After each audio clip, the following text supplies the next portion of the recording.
how to make a simple cardboard cat tree with storage.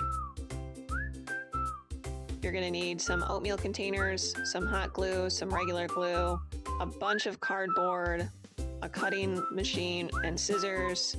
First, you'll start with the base. You can just cut it into a 9-inch by 12-inch or whatever size you want. Then you cut up your oatmeal containers, glue them together, and then glue them to the base. I also use tape to secure it more firmly. Then I use my cutting board to cut up strips of cardboard into 3 1/4 inch size. My number one tip is to dry out the glue. It's just easier to work with when it's more tacky. And make sure that you bend the cardboard before you put it around the oatmeal container.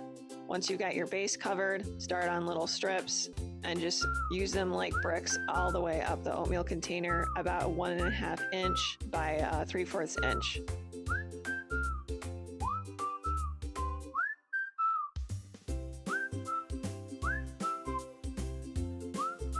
Then you'll work on the lid, which is just a piece of cardboard with some curled cardboard on top and on bottom with some of those little pieces as well. I just used my lid as a stencil and then I cut it out.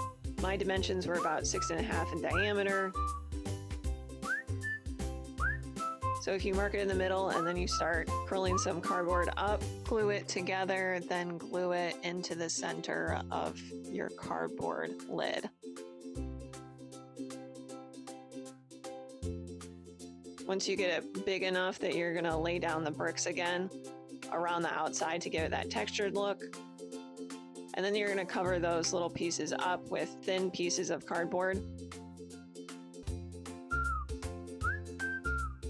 until you get out to the edge. Then you're going to take the cardboard and strip it off to create that bumpy effect.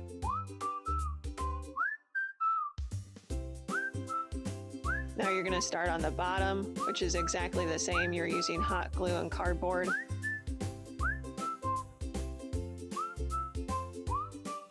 Add enough cardboard so that your lid fits snugly. And now your cat tree is done.